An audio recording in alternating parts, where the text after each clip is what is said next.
All right, we have a green light. So, ladies and gentlemen, it appears that we are live. Woo. And this week, there's three of us. So, I'm your host, Adam Steele. I'm joined, as ever, by Liam Wright. That's him. And also by Christian Taylor.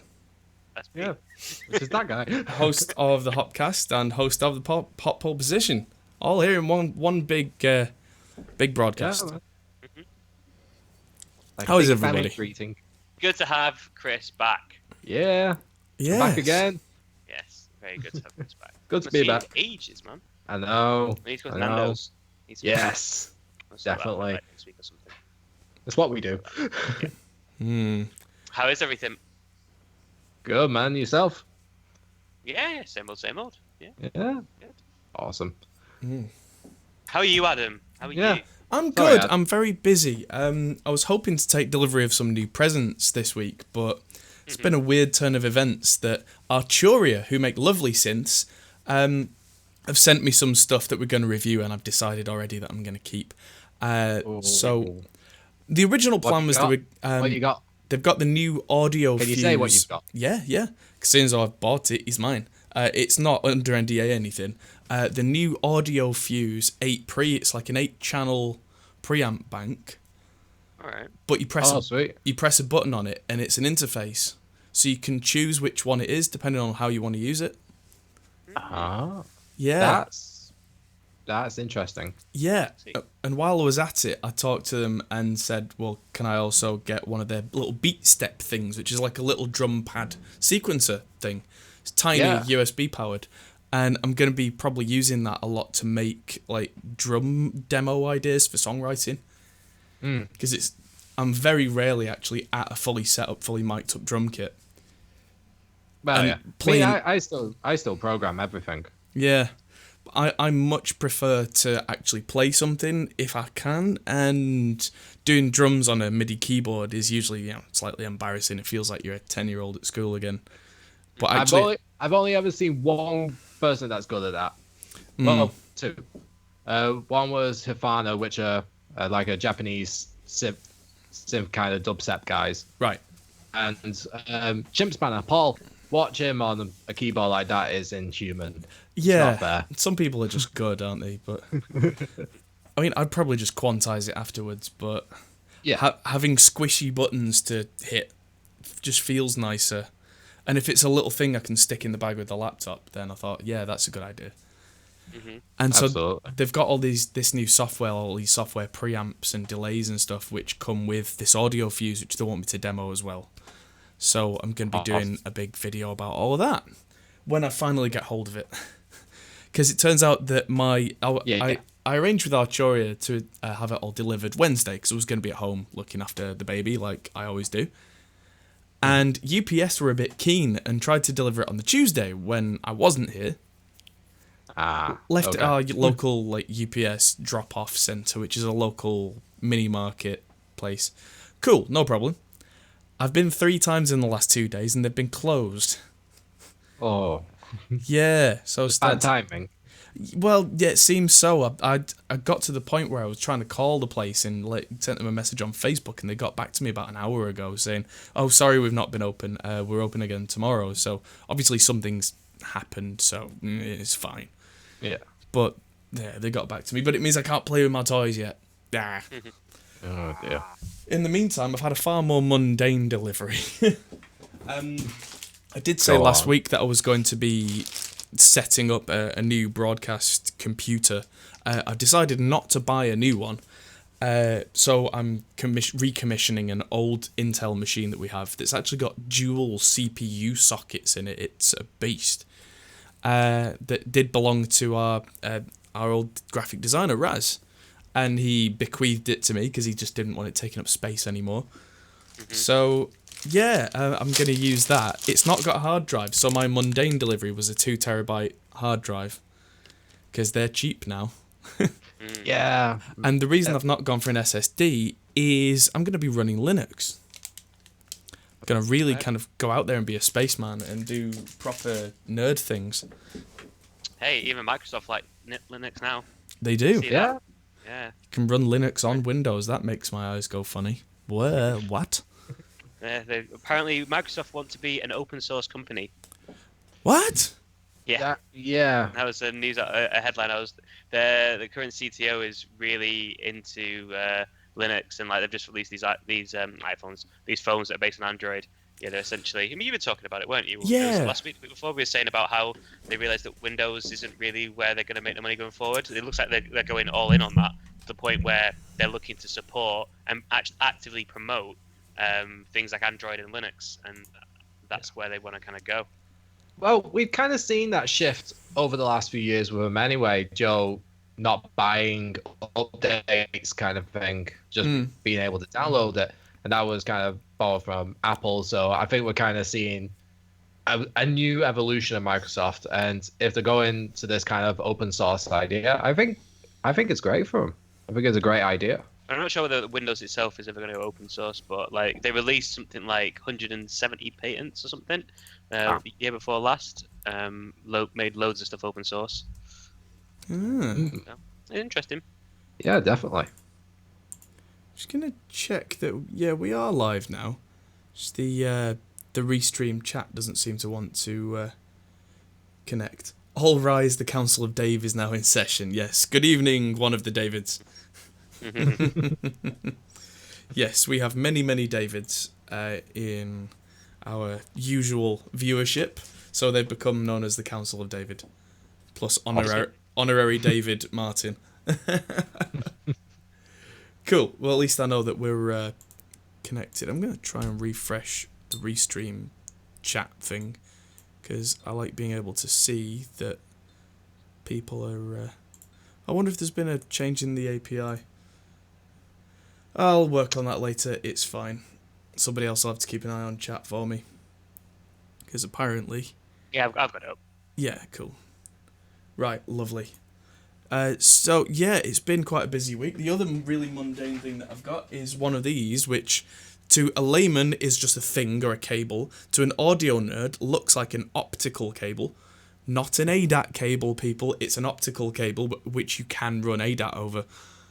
But it's not. Well, it kind of is. One end is like a mini jack. So it's still optical, but it's shaped like a mini jack. And the reason I got this is some of the videos I'm planning on doing, or I might actually... I've not decided completely how I'm going to do this streaming setup yet. This laptop that I'm using has optical out, but kind of buried in one of the jacks. Okay. And Audient have now let me keep the Sono interface that I was working with earlier in the year. So I'm going to be upgrading the streaming interface from the ID4 to the Sono. And that's got an optical input. So if I run the Sono... Nice. If I run the Sono on the streaming computer, so that's got microphone input and all that kind of stuff, so I'll have a nice mic preamp. I can also then feed the audio digitally from... Oh, it says kilobytes per second 0. Hello?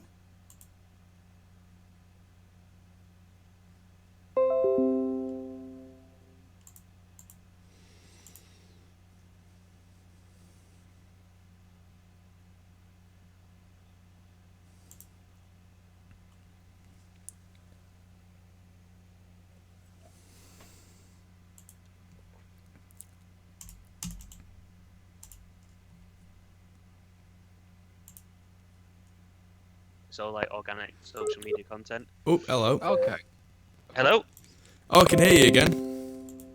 You're back. Apparently so. I don't know what happened, but I think the connection that I'm on dropped out then. Yeah, the stream went dead. Yes. Hopefully the stream is now reconnected. I have a spinny wheel. Let's have a nosy. I can hear you both, and I can actually see Liam twice on the same screen. Properties. RTV says offline. Yeah. Yeah. This is going to be a bit of a sticking point today. Although I am recording the stream locally, so if anything happens that's particularly bad, I can just upload that. But yeah, because this is a temporary fix, I'm using my laptop, which actually has a broken Ethernet port, so I'm having to stream over Wi-Fi, which is not ideal for things like this. Nah. But yeah, hopefully, fingers crossed, we'll get through the stream with no more of those. But yeah, I'm going to be putting Ubuntu on the computer that Raz gave me now that I've got a hard drive, because then I don't need any of the extra Windows crap. Because the machine's only going to do streaming and probably have my Dropbox on it, which there is a Linux version of Dropbox. And there's also Linux Reaper, which I can use at the end of the stream to convert the videos straight to MP3 for the iTunes podcast. So I don't need that machine to be a Windows machine, so I can make it much more stable and lightweight by not having Windows on it. Mm-hmm. The only thing I was missing was an actual drive. So, hard drive has arrived, and that's going to be going in there tomorrow. How much did that set you back, the hard drive? A 2 terabyte hard drive was £54. That's crazy. Yeah, like, prices have dropped. I remember we were getting pen drives for drives for like £8. Now, I don't know if you guys remember when £1 a gig for a pen drive, that was a good deal. Yeah, I remember when that was, and now they just can't give it away. And no, it's mental. It's crazy. And like hard drives have just crashed for fun. Yeah, I was thinking originally of spending just roughly the same money on a 500 gigabyte SSD for the machine. The only reason, bless you, the only reason that I went for a spinning drive is I wanted my entire Dropbox on there, like a live backup type thing. And with it, and with it being Linux based, I figured it wouldn't thrash the drive nearly as much anyway. Once it's loaded, it should be pretty much fine. Yeah. So yeah, it might need some extra RAM in that machine. I think it uses server grade DDR2, but I was saying to Chris earlier, I did a quick eBay search to see how much that would be, and 16 gigabytes of server memory, DDR2 is £11. It's like $11. They can't give it away. It's hilariously cheap. So I thought, you know what, if that's the only thing this computer needs, and it's going to be rock solid because it's old Intel Xeon processors, but now it's got 2 of them where Raz only ever ran 1 of them, that's going to be solid. Because the graphics card's going to do all the encoding of the stream, so the processors aren't even going to get taxed probably by more than 8 tabs of Chrome, which is enough to bring down most machines, but that's a different story. This week I've also been mixing remotely for a client, which I finished a mix at lunchtime today, which I'd done most of it last night and then checked it today just to make sure it was what I thought it was, which is something I do like to do. I don't know if a lot of mix engineers do this, but I just send it to you. Yeah.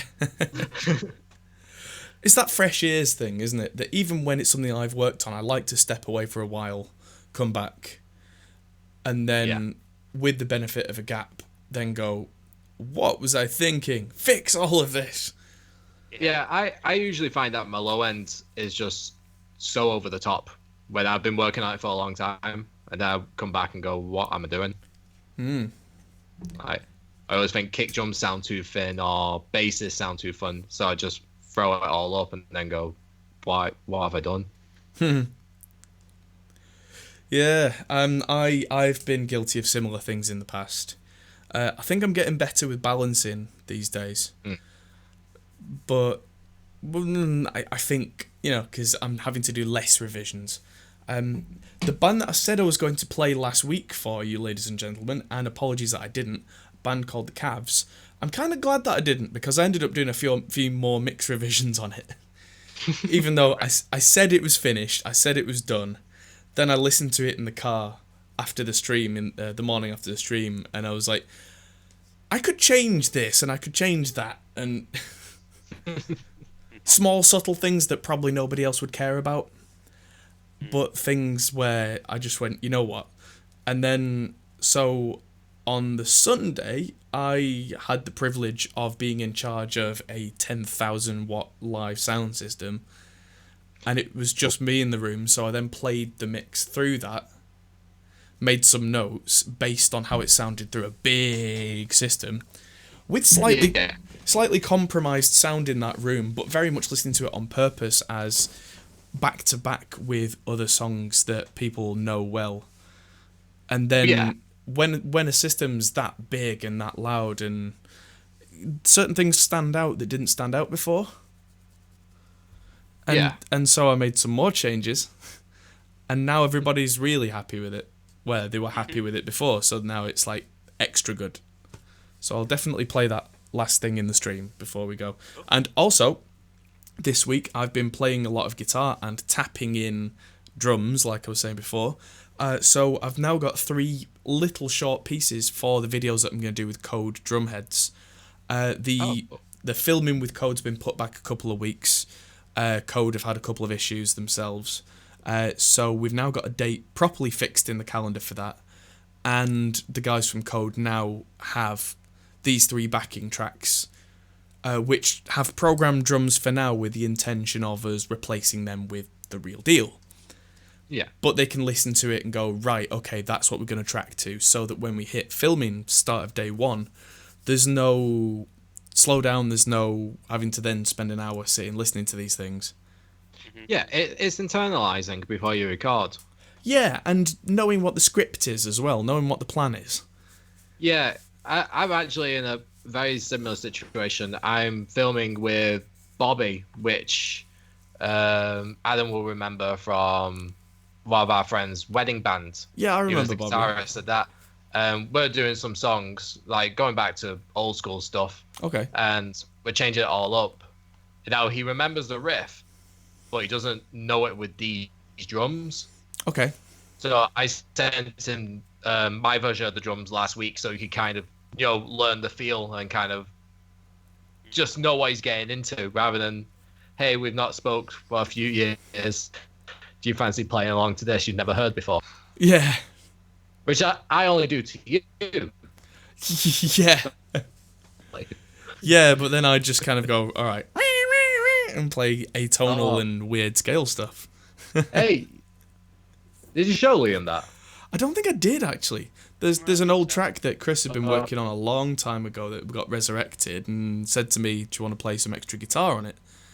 And I had this guitar behind me, to hand, this Telecaster with EMGs that's down-tuned to drop B. It's an absolute beast. Oh, are we starting this contest? Oh god, here we go. I'm just within arm's reach of my guitar rack. We got you. What's that? An 8? A 9? This is 8. Right. So yeah, this is down tuned to drop B with only 6 strings.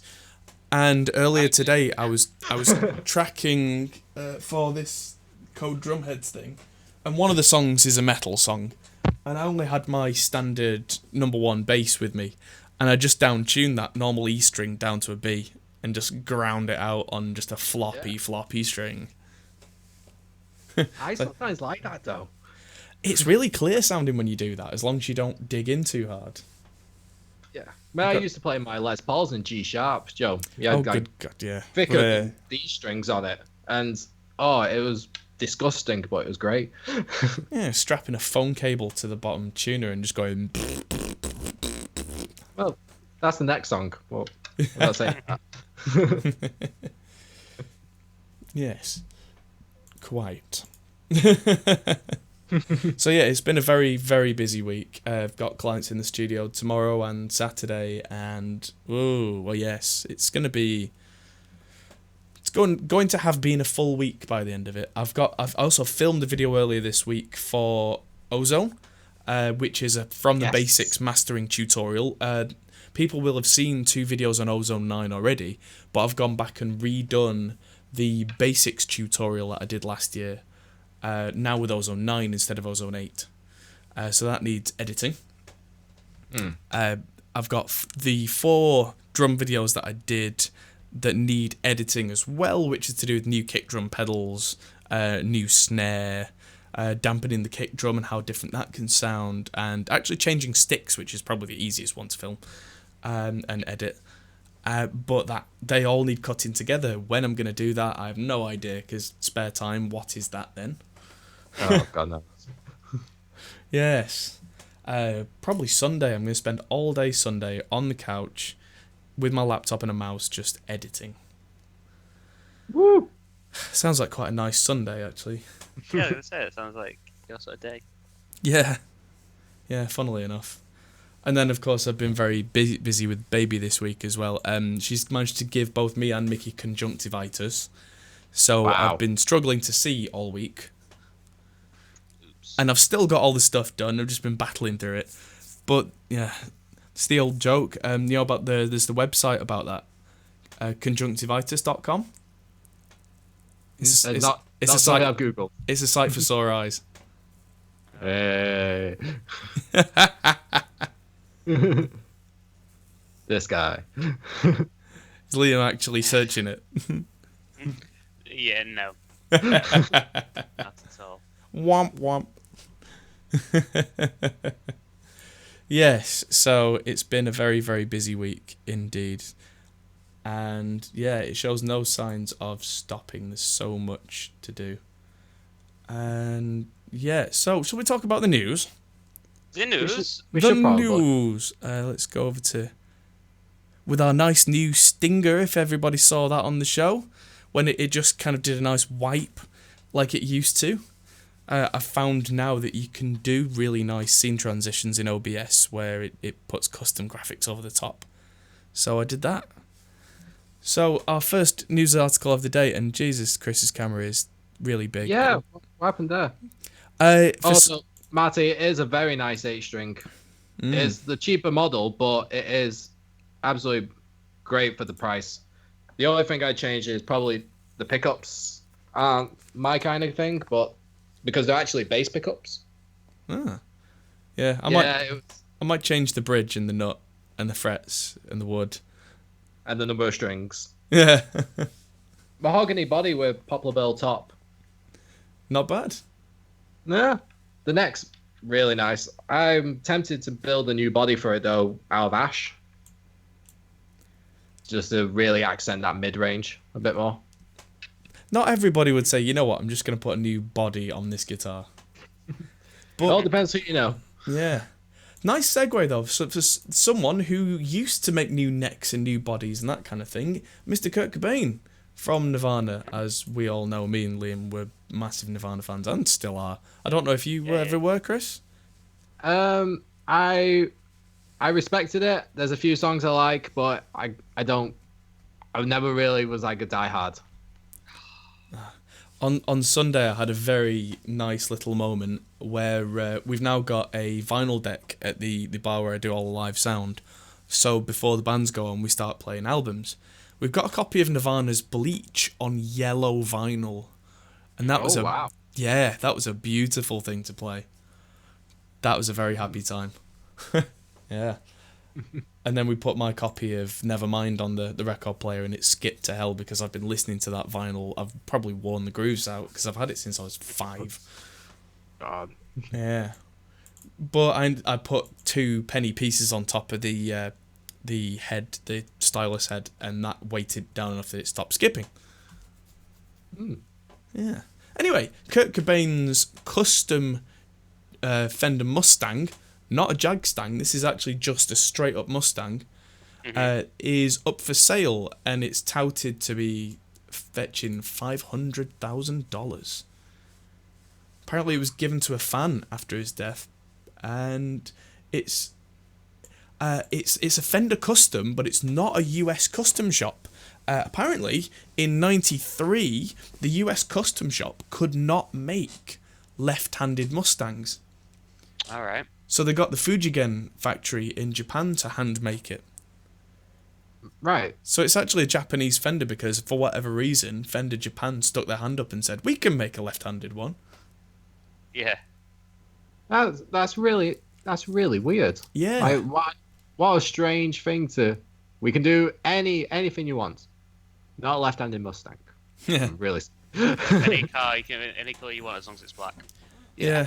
Well, thinking about it, like the custom shops for both Fender and Gibson have really grown over the years, but I wonder if they were really that big a deal in the 90s. Because, like, the custom shops way back then were probably just standard guitars, but by putting different bridges on or different paint color, or not the level of custom shop we see now.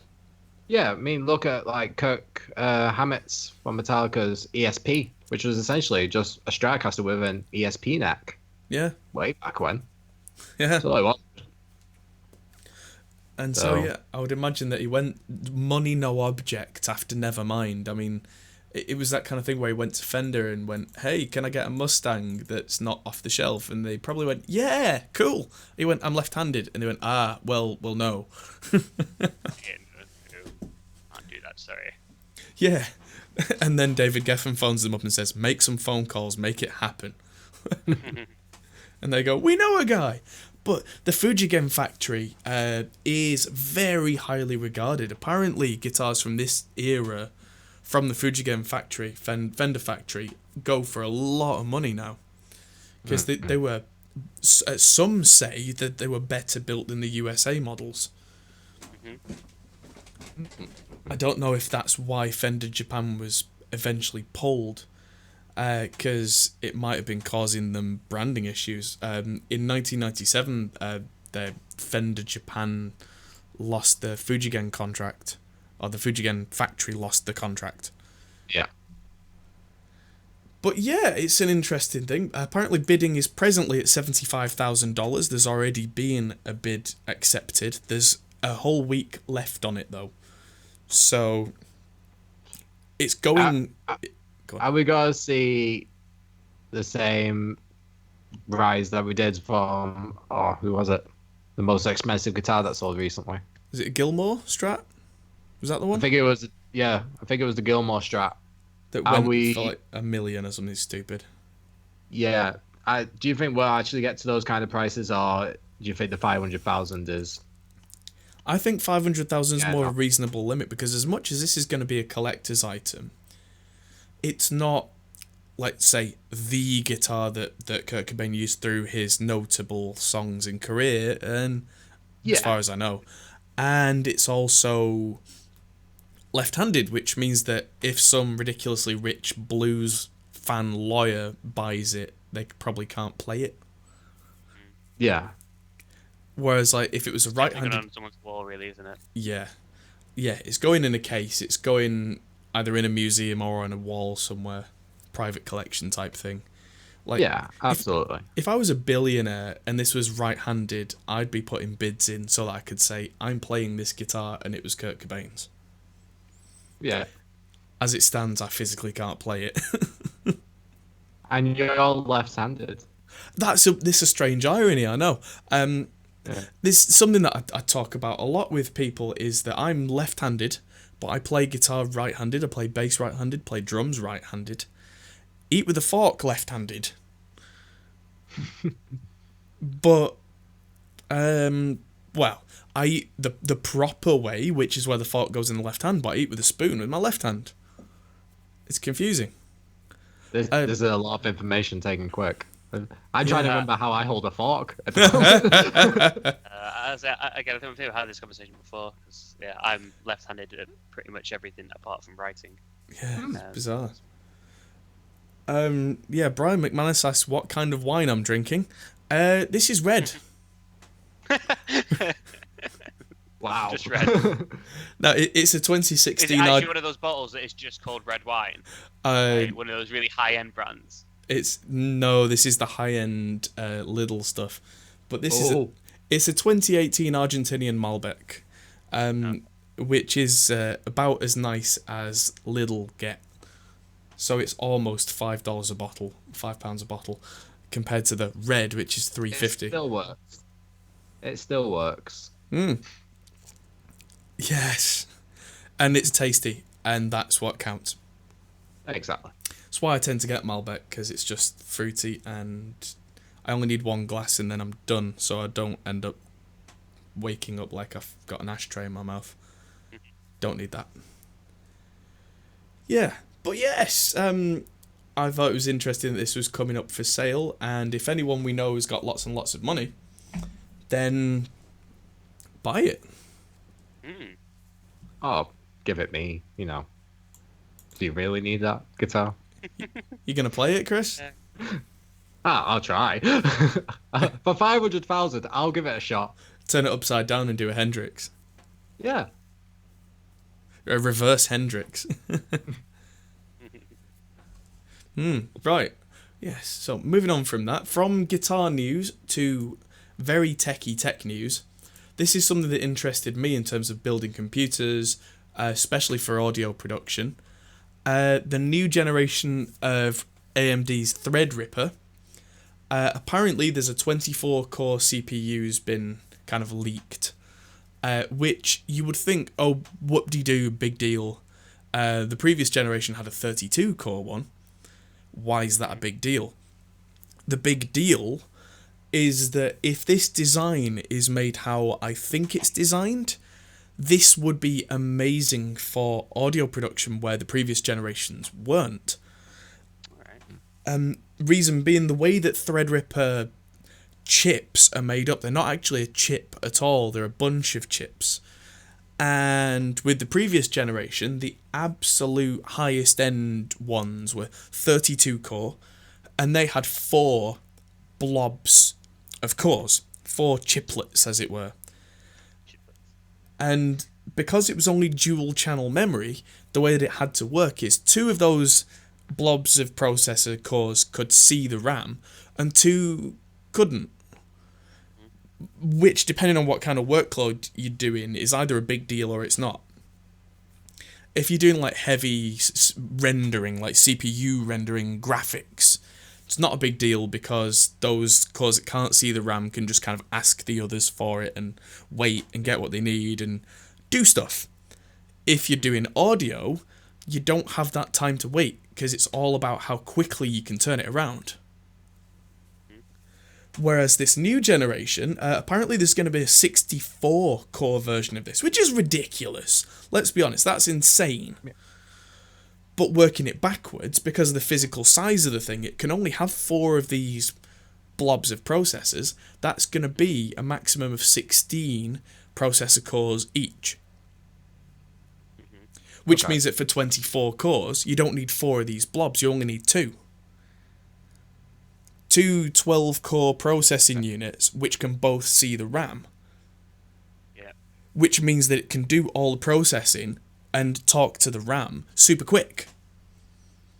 And that super quick thing is what's important in audio production, because I think we were talking about this last week, that it's all about... there's one kind of major core that deals with whatever program, whether it's Pro Tools, Logic, Reaper, whatever, that goes, we've got all this work to do, this core do these channels, this core do these channels, and so on and so forth. Then it all gets collected up into your buses and your groups, and then they get processed, and then it all gets collected into the master, and then it gets shoved out through interface or whatever. And it's got to do all of that real quick. Because that's the whole thing with latency in audio. If your latency stuff is really low, which in a machine that powerful it damn well should be, it's going to need to do all the stuff really, really quick. And so if you're going to spend ridiculous money because you want the most powerful, if you go out and buy the older 32-core Threadripper for thousands of dollars and it doesn't work as well as one that costs half as much, you're going to be angry. But with this new generation, you're going to get these absolute beasts for still some money. I mean, we're probably looking at $1,000 for a 24-core, 48-thread processor. But that is going to be the absolute Mac Daddy. I mean, you could run a full orchestra off that and it probably wouldn't sweat. And that is damn impressive. Exactly. It's ridiculously impressive. Necessity, that's always got to be a separate question. Yeah. But how low a latency could you get on this thing, do you reckon? Oh, as low as you wanted, really. I mean, really? Yeah, if you... I mean, I'm running an older Intel 6700, which is only a quad-core, and I'm getting 64 sample latency on that now. Hellfire. Yeah, so this thing, running at full speed, maybe a little bit of an overclock, doesn't matter how many channels you've got, that's the whole point of the more cores is that's just going to eat that up. And if the clock speed's fast enough, you can get 32 sample latency or even 16, so you're looking at like half a millisecond round trip. Wow. That's fast enough that the human brain just can't comprehend it. Know. No, the human brain's not going to hear that kind of latency. That's actually less latency than standing a meter away from the speakers in terms of the speed of sound. Wow. That is fast enough that your brain will just adapt. Your brain You will just accept that. Yeah. Won't I mean, nobody's ever been on a stage and gone, I'm too far away from my stage monitors, I must be closer because of latency. Yeah. Yeah.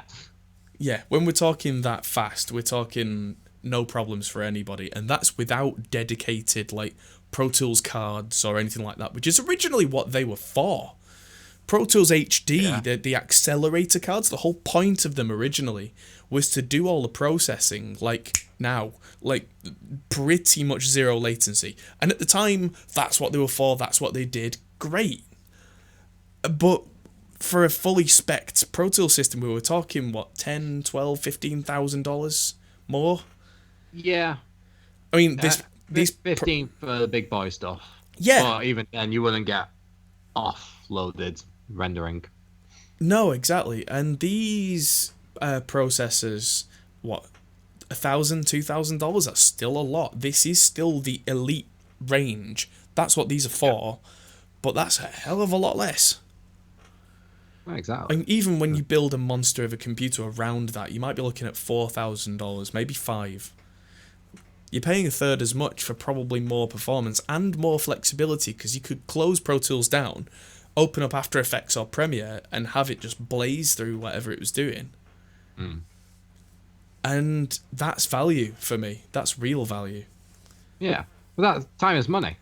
Yes. At the end of it. Absolutely. And when you're no longer looking at your CPU meters, or like in Pro Tools, there's the CPU meter then has how many voices the Pro Tools cards have got available, basically their CPU meters equivalent.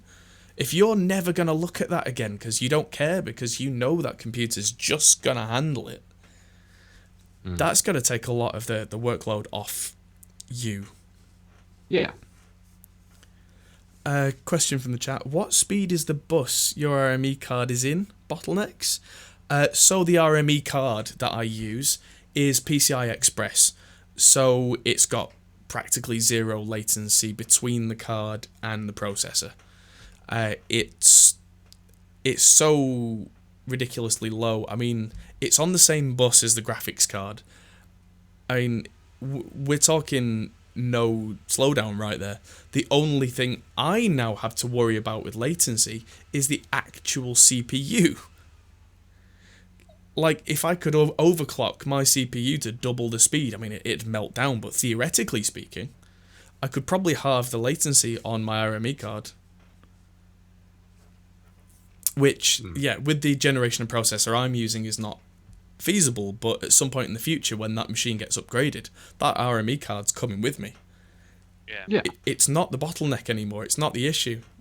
Whereas that's the problem with like FireWire interfaces and USB interfaces, is there's a big delay there while it sorts out what it's got to sort out and translates USB into something the processor can deal with. Even with FireWire, like FireWire was meant to be a constant stream in comparison to USB, but you'll still get that little bit. I mean, it's just the nature of the beast. Yeah, comparatively it was better than USB, but that's comparatively. It had smaller chunks of data, but it was still chunks of data where... whereas PCI Express is literally just intravenous injection of data into the veins of the machine. I think, if I remember rightly, one lane of PCI Express, we're talking gigabytes per second of transfer, with a latency that is just none. The latency then is down to the device, rather than the connection between them. Yeah. So, yeah, that's why I went PCI Express when I did, because I knew that then eliminates that issue for me. No word of a lie, I now get more potential latency from the ADAT inputs, because ADAT conversion has a few sample latency, than I do from the card to the processor. How mad is that? That is Crazy. That's crazy. Yeah, I mean, I never used to know that the ADAT had latency at all, but that's because in the grand scheme of things, it wasn't worth worrying about.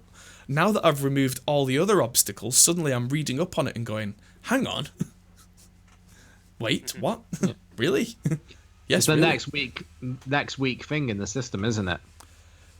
Yes. Like it's still a beast, but comparatively, that is the weak point. Yes. So let's move on from the super tech, because it looks like I'm going to be going Ryzen next time we build a studio computer. Dun dun Yeah, I got a dun. feeling of that. Yeah. Yeah. That might be at least next year, though. We don't need one right now, because the one we've got is working quite happily. But as we get increased demands from software, because software's getting more complicated and higher demands because it's more sonically accurate, and that comes at the cost of processor cycles, it's going to reach a point where suddenly what we've got doesn't cut the mustard anymore, and when it does, it's probably going to be a Ryzen build. Yeah. Yeah. So, moving on to Roley. Roley's blocks. I don't know if either of you guys have seen Roley's stuff.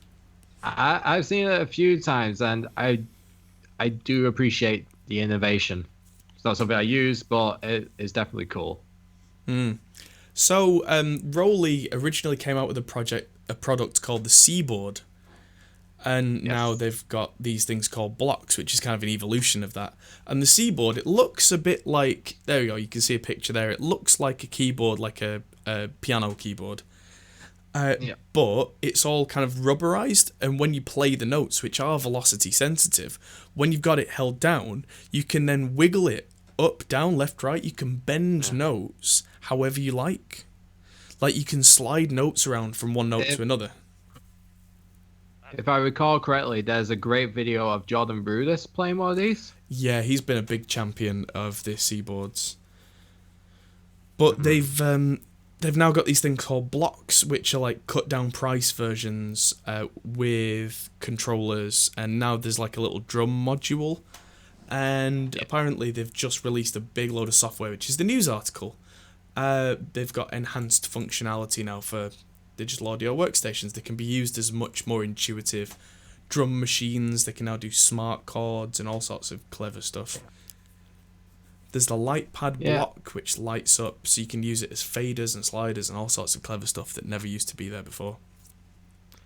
Yeah, I do really like this idea, because I feel this is like my first modular synth kind of feel to it, but it's not in a way that's not like a Euro rack, which can be so daunting. This is relatively simple. It looks good. It looks intuitive. And you can throw something together real quick. Yeah. And it's just interesting to me how this is just a very different idea on the traditional keyboard controller. That you can use this as a straight up little keyboard that you carry around with you, or you can do some very expressive things, almost like a new instrument. Yeah, absolutely. And, who can knock innovation? And the way that they've done it, how much is a block?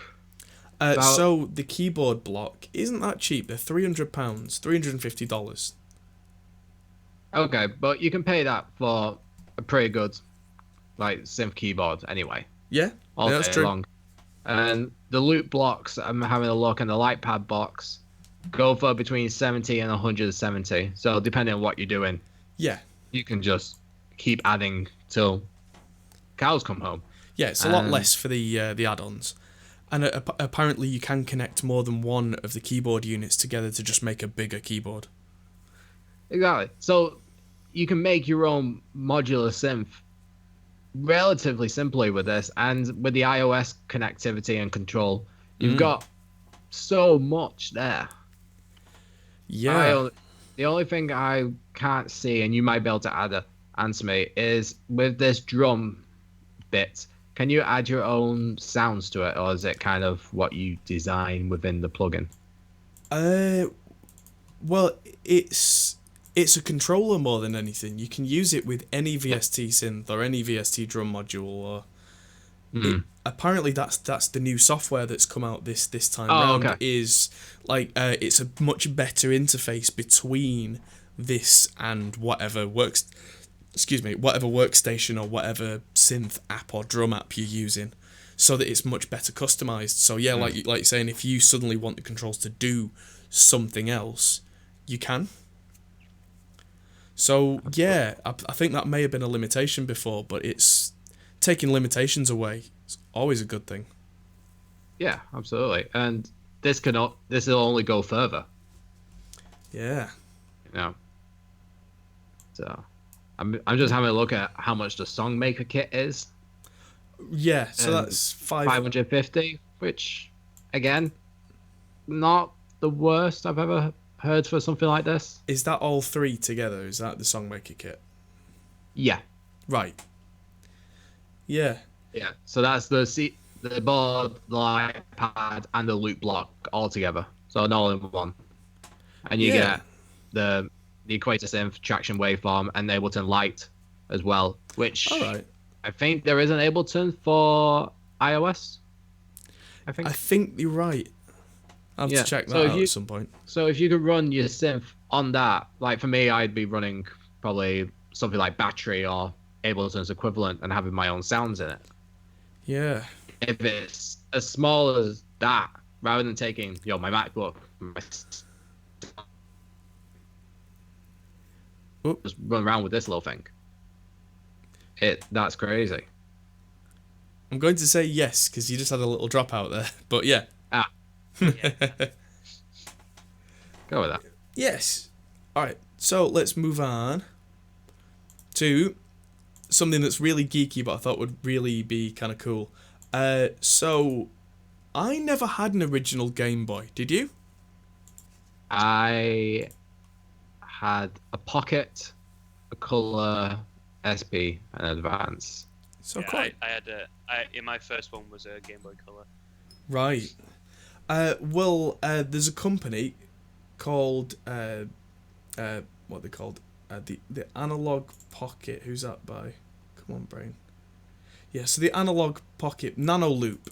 So Nanoloop was originally a cartridge you could get for the Game Boy that was like a music cartridge that would do really clever music looping and stuff. Yep. And making music with Game Boys has been a big deal for a long time. Who is it? Is it Chip Boy or someone like that used to perform using? I don't know. There's been loads. Game Boy.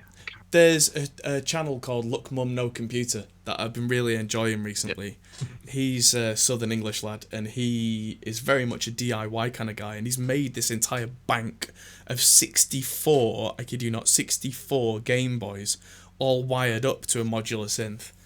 And he's playing, it's mental. But how about having the hardware from these people, from Nanoloop, called the Analogue Pocket? So this is an analog synth that has Nanoloop inbuilt that actually genuinely plays Game Boy games. That is so cool. Yeah, I saw this on Reddit. Yeah, so it's got a 1600 by 1440 screen, which is compared to the original Game Boy, which had a 160 by 144 pixel screen. That's a significant upgrade. Yeah. Apparently you can play Game Boy Color, Game Boy Advance games from cartridges, not from ROMs. Although I wonder how long that's going to be till someone hacks that. That's awesome. I hope my Pokemon Yellow save's still there. Oh, well, here's hoping your battery and it's still going. Yeah, that's what I'm thinking. Yeah, that may have gone the way of the dodo, mate. Ah, that's a shame. Yeah. But yeah. I turned my old Game Boy Color on the other day. It worked fine. Yeah, not the Game Boy itself. Sorry, the Pokemon Yellow, because any Game Boy game, almost all the Game Boy games with a save state, was saved by battery. They had a little backup battery in the cartridge. Yeah. Oh yeah, that's what I meant. I turned mine on with my Pokemon Blue. Oh right. Fine. Oh really? Cool. Oh wait. Chris, quick, get on it. I know. It worked absolutely fine. And I had all of the Pokemon because I remember I cheated. I got the cheat code so that you could, you got infinite candies or something. Oh. You did the rare candy cheat. Yeah, so you could just like level them up to whatever you wanted them to be. So you could make them all like levels. 75 was the max level, wasn't it? I think. 100. 100, I believe. 100. Yeah, because I remember that because it was L1, L2 or whatever it was for level, and if you got to 100, it just obscured the L and just became 100. So I went in and I was like, oh wow, all my Pokemon are like max level. Cool. Yeah, this is definitely Turned my off, save. never see again. Definitely my save. Yeah. So apparently you can hook this Analogue Pocket up to an HD TV, which is probably really helpful for programming all the loops and stuff, but also means that instead of having to get a Super Game Boy out, you can play your original Game Boy games on an HD TV. That's awesome. And you can sync 8-bit DO's Bluetooth controllers to it, which, again, probably useful for live performance.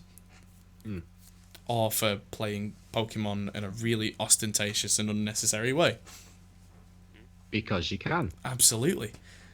Because we're in our 20s and 30s and we've got money to burn, thank you very much. Oh, wait. Whoa. We're in our 20s and 30s, but I don't know if we've got money. That was yeah. Yes. So, that was the oh, wait. However, if you subscribe to us on Patreon, maybe we will. Yes, absolutely. We'll buy again. Absolutely. Maybe we'll have some money. Yes. So, quickly mention, I won't dwell on this one because it is a little bit sad, but apparently Eddie Van Halen is undergoing treatment for cancer. It's not been confirmed, but I just wanted to mention it, drop a mention in there and say we wish him well. I heard about this quite a while ago. Like, it's come out again as news recently, but yeah, I feel this is because he thought that it was news a while ago where they thought it wasn't that serious, and it's more news now because it seems to still be him ongoing treatment. For it, so. Yeah, I think I remember that article, Liam, because it was a lot about him flying back and forth to Germany and stuff for treatments and like little bits of doctor's appointments. Yeah, Germany's mentioned a lot in this article, I guess. So yeah. It feels like it's just come around again, and he's still not managed to beat it yet. But fingers crossed he will do. And it must be really difficult with it being where it is, with him being a vocalist and stuff as well. So I can't imagine it's easy for him. No. Yeah. Yeah. So sings, like, right? yes. Sing, yeah. He does sing. He's not known for it, but he does. No. He does sing. Yeah. I've heard Eddie Van Halen sing. He sang on one song on the Van Halen 3 record, and apparently it was the worst song on the album, but that's by the by. Well, that was the album. Try these things. That was the album that had Gary Sharon on it as the singer, and it wasn't the best rated anyway, so maybe he went, you know what, I'll sing this one, and no one had enough ego to go, no! Yes, so moving on to more technical stuff one more time. From mixing to mastering, Steinberg's Wavelab. Have you ever used Wavelab, Chris? No, I can't say I have. I've seen it about. I've seen it a lot, but I've never. This been around for a long time. Wavelab's been around forever. Yeah. Yeah, I used it at uni. Sure. Yeah, Wavelab is designed mostly for mastering. You pretty much use a stereo track, and that's all you get. Yeah. So I've never really understood Wavelab because to me it's like crossing Cubase with Audacity and then calling it mastering. Right. It's got some mastering features in, like it can do ISRC codes, and you can hook up external EQs and external hardware in there, which you can do in most DAWs now, by the way.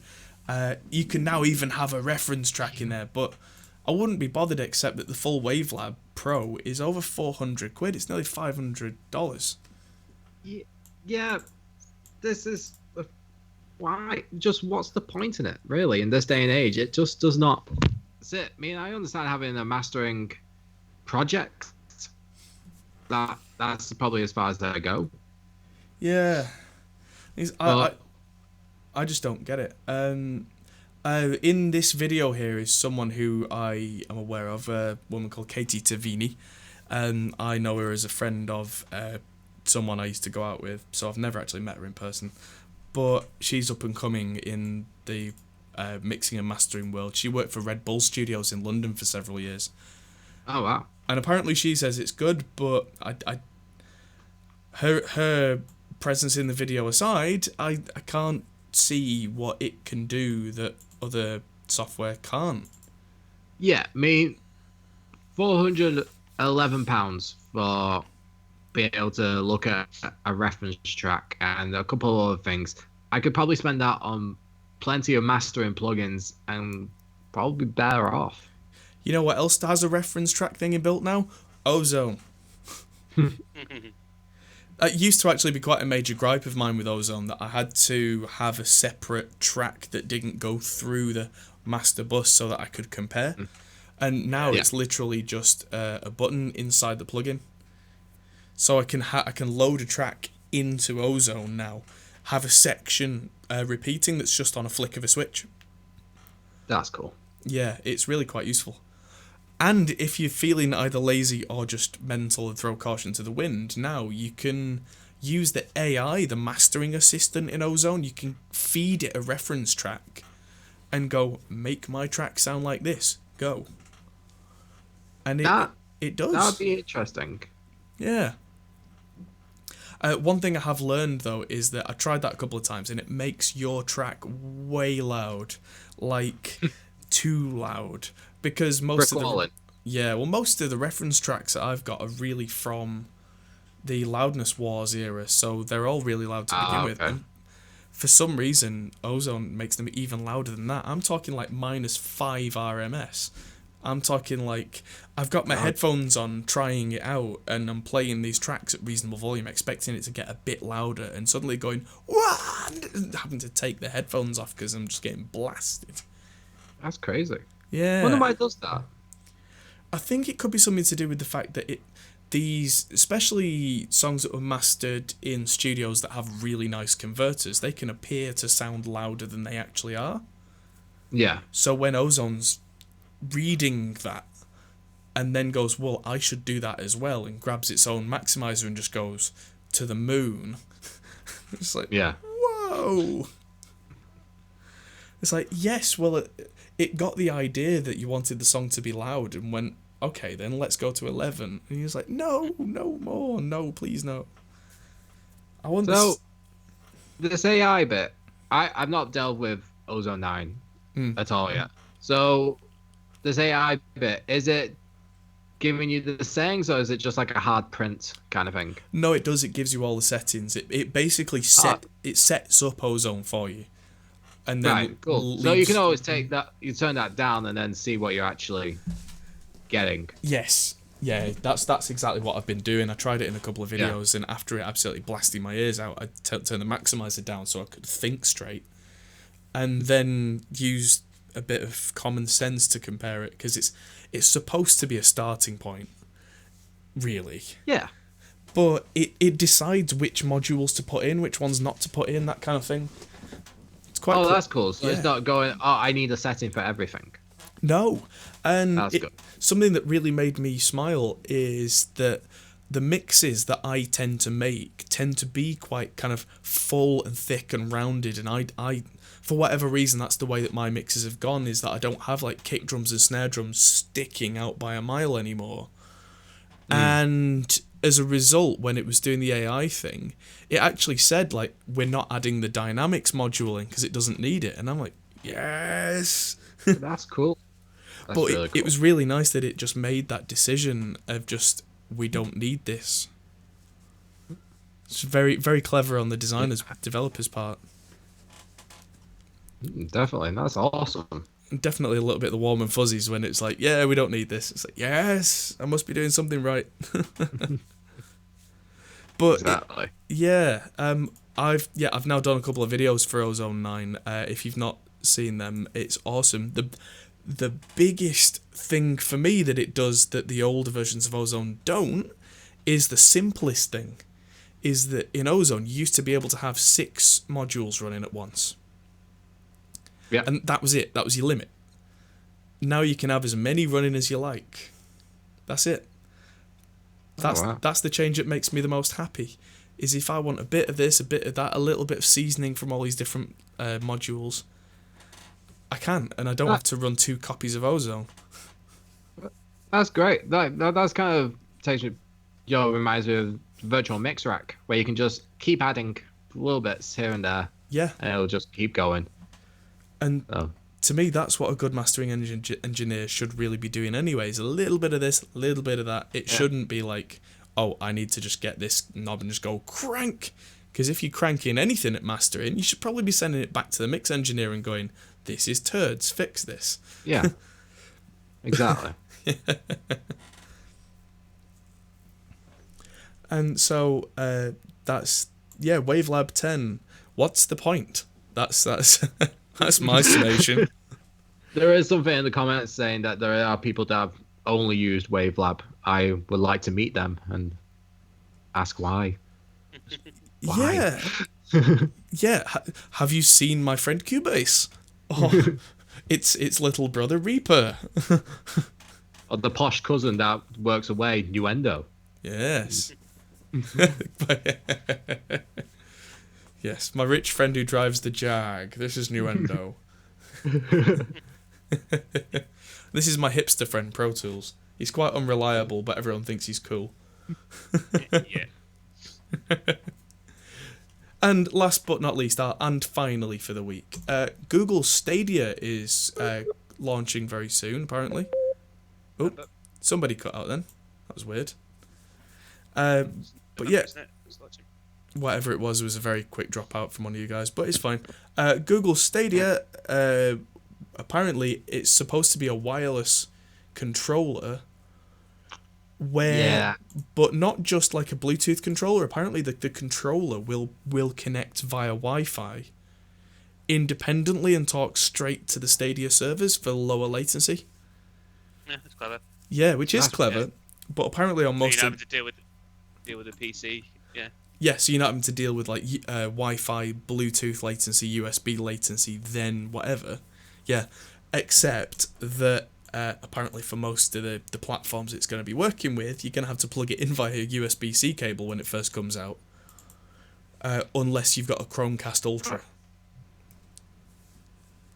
Probably just because they haven't... I didn't even know there was a Chromecast Ultra. I don't know if it's out yet. It might be released same time as this. Maybe it's to do with low latency and stuff. Oh, it connects to the Chromecast. Oh. That's probably just how to set it up. Yeah. Set it up through your Chromecast. Okay. I get you now. Okay, cool. Oh, is Chromecast Ultra the app? Chromecast Ultra looks like it is a 4K connection. Oh, so there is a Chromecast Ultra, but it's like a 4K Chromecast, right? Yeah, there's a more expensive Chromecast, yeah. I didn't know that was a thing. So. Mm-hmm.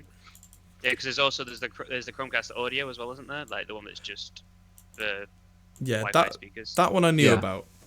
I'm going to take a swing of a guess that you need the Chromecast Ultra even if you're not playing in 4K because it's got a better processor that deals with low latency input. Because the original Chromecast was only designed to like load video and stream it and that kind of thing. Wasn't really... I'm saying, you probably just need in the Chromecast just to set up the Wi-Fi connection, so to give it the Wi-Fi password, basically. Because it will natively connect to the Chromecast, and then making it so it's a Chromecast Ultra rather than a cheaper Chromecast, because, well, why not? Yeah. And you have to buy something that's more expensive and it's more modern, and they've been able to program. Maybe they've only programmed it into the ultras and they're not making the other ones now or something like that. But if it's a Wi-Fi controller, it's not going to connect to anything. It's just going to connect to your router once it's set up.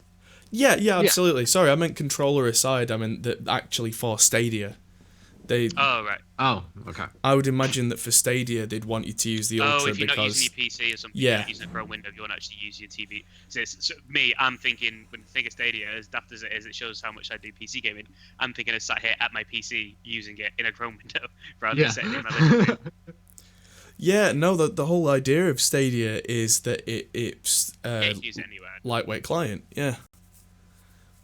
But it probably relies more on the processor of the device than you'd think, because low latency video decoding is quite processor intensive.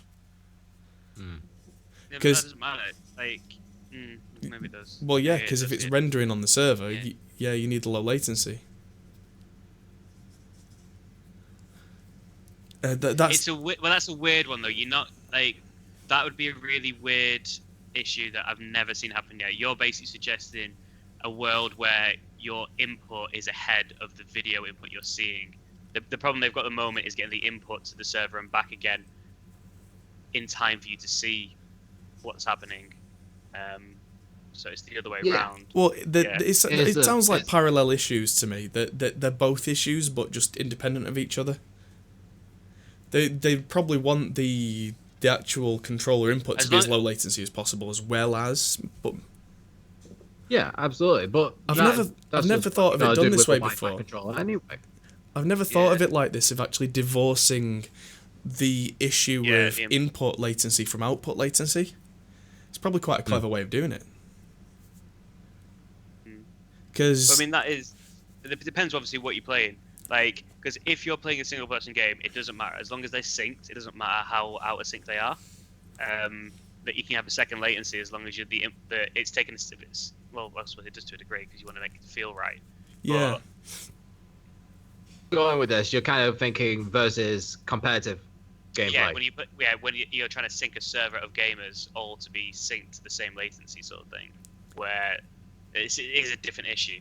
Because for me, gaming, for casual gaming and streaming is like the next generation. They're going to nail it because it's already there. I've played the technology; it works.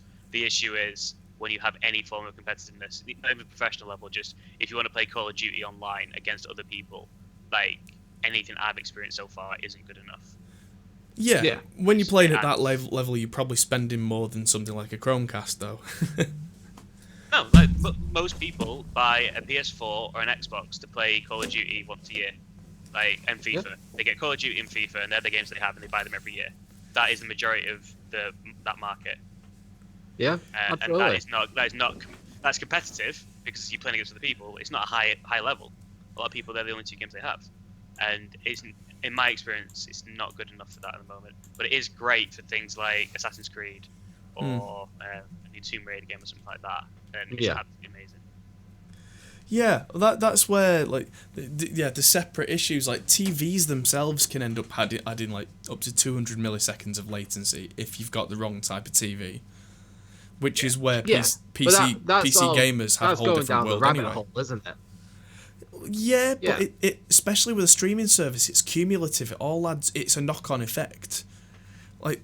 Oh yeah, absolutely. These are the issues that we have in the audio world as well, where audio latency isn't a big deal until you add and add. You kind of no, exactly. But you can see like professional gamers or even casual gamers that won't use wireless because they think that's gotta be slower than a wired controller, which technically it is, and to use the Stadia or something, like you said, it's going to be a Wi-Fi controller. It's got to be an issue for competitive. Well, it's interesting that you've got to start what you're doing, because I actually had a load of machines wired up upstairs thinking that would be faster, but technically our Wi-Fi was faster because they were all set up 100 megabit connections, and our Wi-Fi is like 150 or whatever. So I was actually getting faster speeds on my Wi-Fi than I was on my LAN. I was like, I need to change my switch. But there'll be loads of people that do exactly that. They're like, I'm going to connect to my cable because it'll be faster, not knowing that they've got the wrong switch set up or the wrong router. Exactly. You know, Well, that kind of thing can happen when you are quite tech savvy. What's it going to happen like with the general population, as it were? Oh, yeah. I mean, that is really who Stadia's aimed at. Let's be honest. for now. I think Stadia's aimed at everyone. I'm interested in seeing what happens with it because it's going to get there. The technology isn't that far away. Internet, like my internet connection is 300 meg down, and 20 up or 50 up or something stupid. It's fast enough. It's just about whether you can get the servants to respond and say. When I used the Shadow PC thing, the only issue for me was the audio. The video came through fine, but the audio came through with like a half-second lag, and made it unplayable for me. Like I was trying to play CS:GO, all sound-based. Like that game is more sound than it is visual. Couldn't play it. Yeah. So it's interesting. Yeah. I've heard that Nvidia are making. Sorry, go on, Chris. No, go for it, Mac.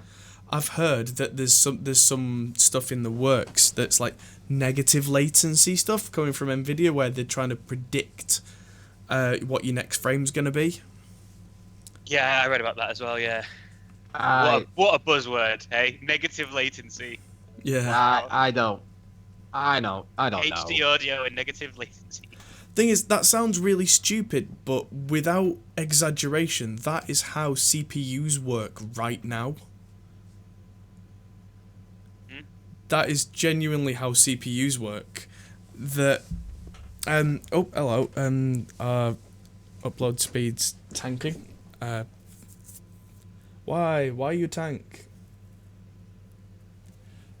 Apparently our stream health is very low. Yeah. Yeah.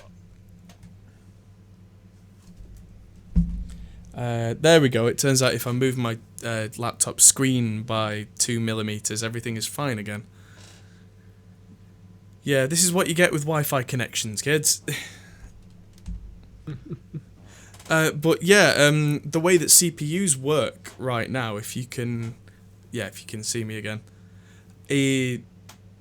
there is that they've got what's called predictive branching, where if you make 2 or 3 similar requests to the processor, it will then assume that you want number 4, 5, 6, 7, 8, 9, 10, and start doing all these calculations before you've asked. Which is why then, when the processor gets asked for the next thing, it goes, oh, I've already done that, here's 10 of the next lot. And then when you go, actually, no, what I really wanted was something else, it then bins the rest of that and starts fresh.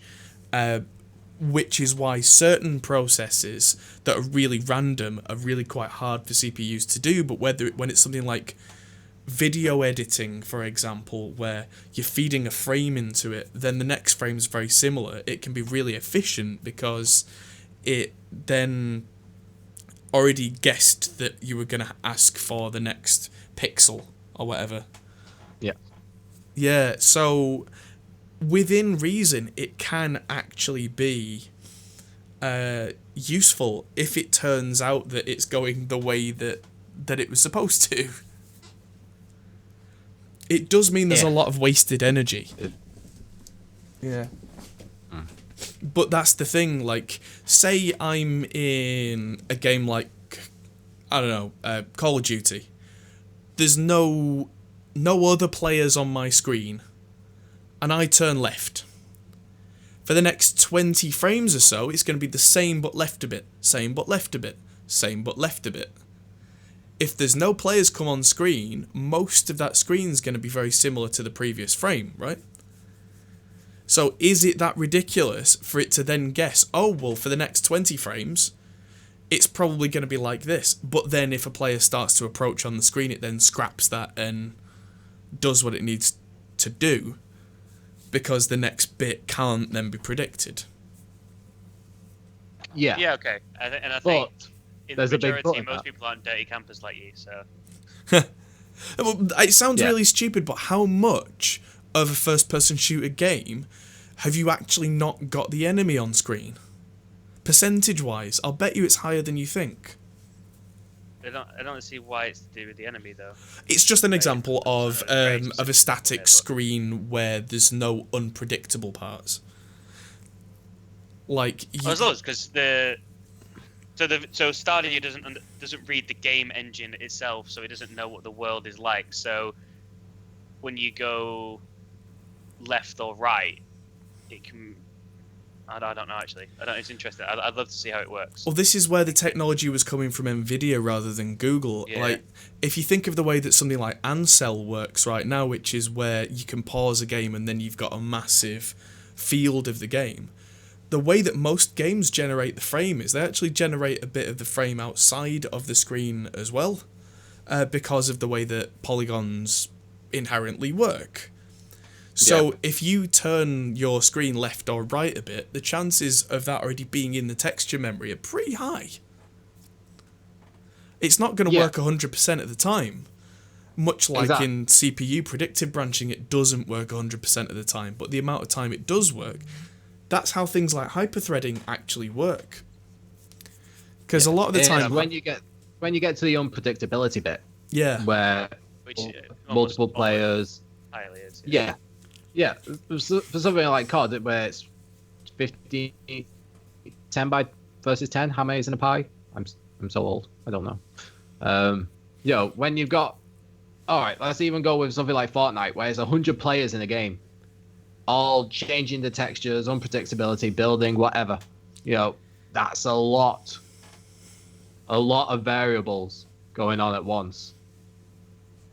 So, it definitely will be interesting.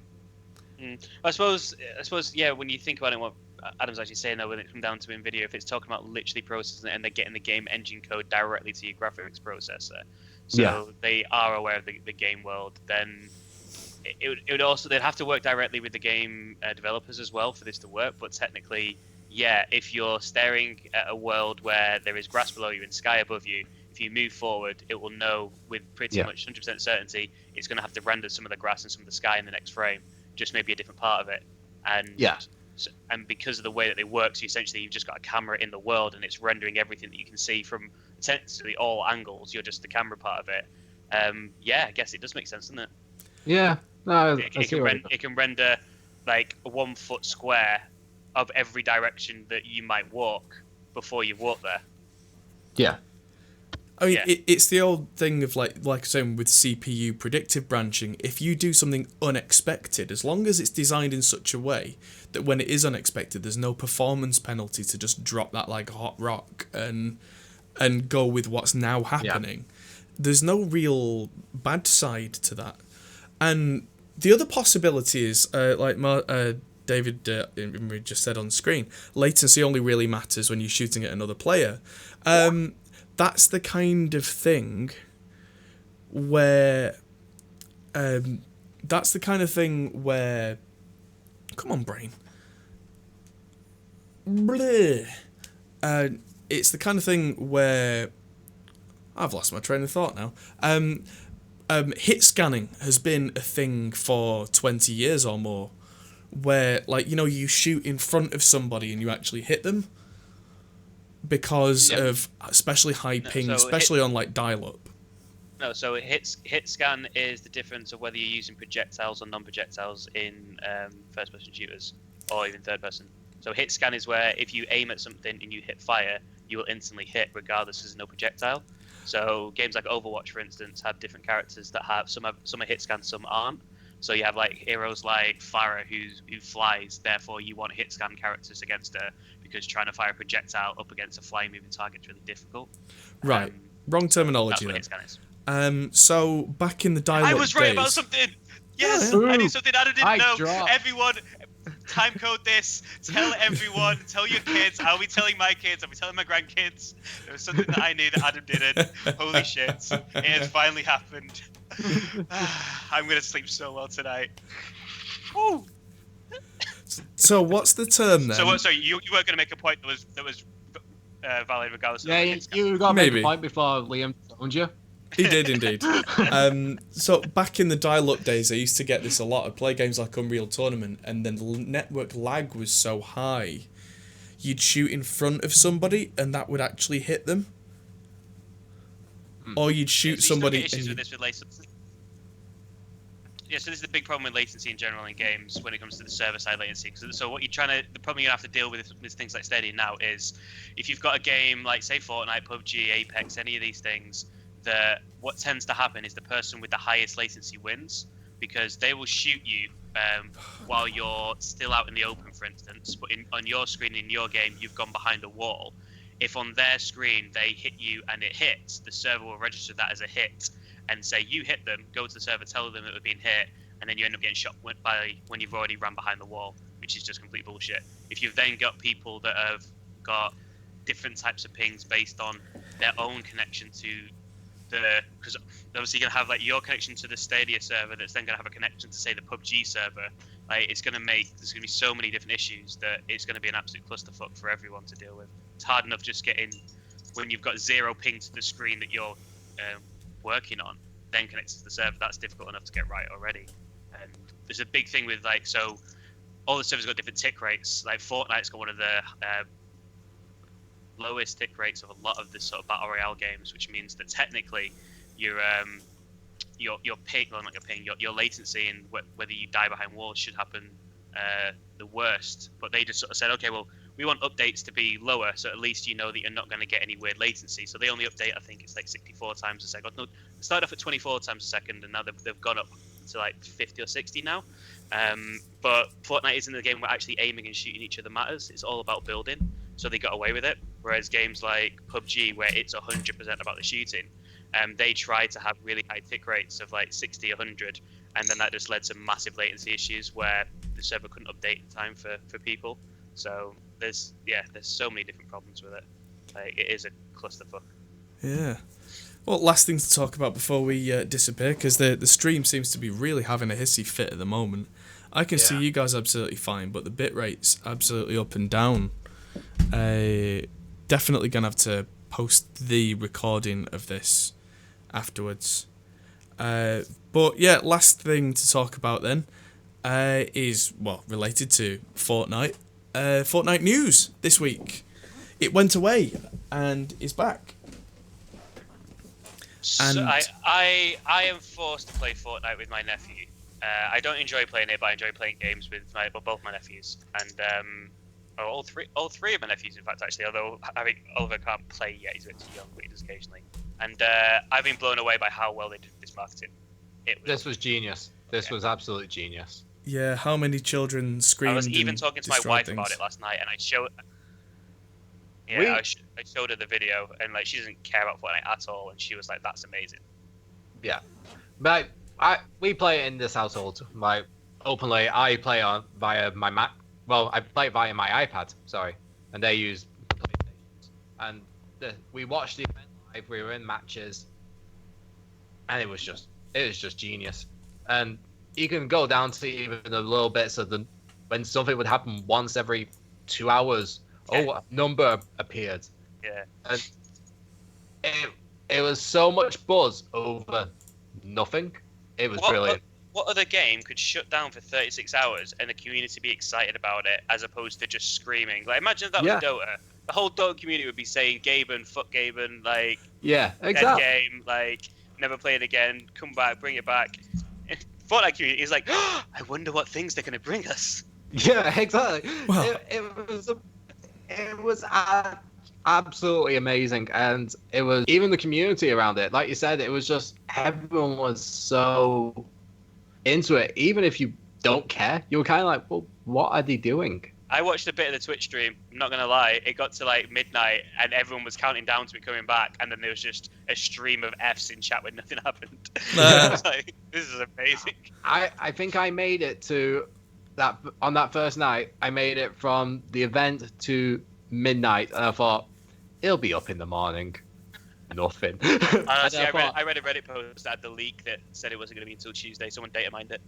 Yeah, I saw a few data mines where it was like, I don't know if they were falsified or what, but then we thought it'd be the 24-hour thing, and then we thought, oh well, China was delayed, so we'd be delayed. It was just brilliant. I was locally off work when it actually came back, and it was like, okay. I have to play. I have But to is it- play. I don't know For me, why. it came back and I was immediately uninterested again. No. Went back to Destiny 2. Nah, fair play. That's free to play now on PS4. And everything, yeah. Yeah. Free and everything. And it's got crossplay. So if you ever decide you want to pick it up, I can join in with my level 945 character and help you out. Fair play. I've got cross save on everything now, so it's not Yep. crossplay, it's cross save. You're more likely to be playing with Nicola than me on those kind of games. Also good. Which is still Also cool. good. Destiny's amazing. It's such a good game. Yeah. Anyway. Where did you say Destiny 2's free? Mhm. Oh, right, okay. I might jump on that when I've got free time, so, in 2025. 100%. I will run through the campaign with you anytime. I can play on my Xbox and do the same thing, or you can play on your That'd be PC as well. awesome. I've played through... Brilliant. I've got Destiny 1, I've played through that, but 2, just not found the time, yeah. That'd be fun. Yeah, so the Destiny 2 A New Light, everyone starts at 750. You can play everything from the beginning of the campaign up to the end of the last DLC before this. So you get everything up to Black Armory, which is about 120 quid's worth of content. Mm. And it's amazing the way that they've developed the game. It's really, really good now. It's WoW, but shooting stuff. Like it's an MMORPG now. Yeah. It's finally got to where it wanted to be. Bungie, after leaving Microsoft with Halo all those years ago, have finally left, because they've left Activision now. So this is the first official launch because it's moved to Steam. Like they're not with Activision in the slightest. They're all on their own, and they've made a game that is very interesting. What happens when an indie developer finally manages to break free after all these years with a AAA title? It turns out they do what they originally planned to do. Sounds good to me. Anyway, Absolutely. and the music is amazing. To tie it back into the studio, the music in Destiny is one of the most impressive. Like the cinematics in it, the music just. I realized I had the music turned off for the past year of playing it. The other day I was like, oh, my music's off, I'll turn it on, and the whole game changed again. I was like, holy shit. Like the world building around the music is like it's really big orchestral pieces. Very Hans Zimmer kind of Yeah, vibe. yeah, like really big. Because I mean, it is. It's you're space gods basically, like going around saving the world, and the music is fitting for it. Is it the same guys making the music that made all the Halo music? Or is that just... I don't know. It would be the answer to that. I'm not 100%. Right. Um, I've got that game to play then. I also recently, for it's some Bungie, but- for some related reason, I decided on a whim to buy ODST recently. Because I clicked on... I've got Halo Master Chief Collection. And for some reason, ODST is in there, but it doesn't play unless you buy it separately. Alright. That's weird. But it's unlockable content, and I know this because I bought it. It was only about £3 or whatever, so I thought, screw it. Because it's the only one I hadn't completed. And it went, downloading, 100 kilobytes, done. And you're like, hang on. Yeah. Wait, what? You lied to me! Michael Salvatore? That sounds familiar. Yeah, his name sounds familiar. does. Yeah, it is the same guy. Yes. The guy that did the original Halo soundtrack. Martin O'Donnell. No, he's not. Yeah, Michael Salvatore is the same guy. Yeah, he's involved in Destiny 2 music and Halo music and the original Destiny music. Thought it seemed And Hotline incredibly Miami. familiar. Oh, And Final Fantasy 8. Really? Horizon Zero Dawn. Holy shit! This guy is the Hans Zimmer of computer games. Yeah, he really that's is. Why I know his name. Yeah. Yeah, Horizon Zero Dawn, Deus Ex, Nier Automata, Silent Hill 3. yeah. Ori and the Blind. Oh shit! That game is so pretty in its music. Yes. Doom. Really? What? Yeah, Doom. As in old Doom or? I don't know. He must have done one of the tracks. Something. He does a lot of the orchestral stuff, I believe. I think he did some with Mick Gordon. I'm not 100% sure. Or it's just Google being a dick and just saying, here are a load of computer games with good music. Yeah. Oh, yeah. Google saying it could might be him, that. I don't know. It's like, here's 3 games that he did, and then just some other games that have nice music. Fuck you, Google. Yeah. This guy did some games and stuff. Thanks, Google. Yeah. Yeah. And on that interesting note, I think it's time to run the intro screen and then sign off for the evening. So thank you everybody for tuning in. Apologies for the Yes. intermittent network. Hopefully that'll be fixed next week with Linux. Linux fixes everything. And yes, new old computer. We'll see how that goes. So tune in 8 p.m. UK time every Thursday for the Hop Pole Position. Goodbye. Hello, everyone. Alright. Oh, that's the wrong video.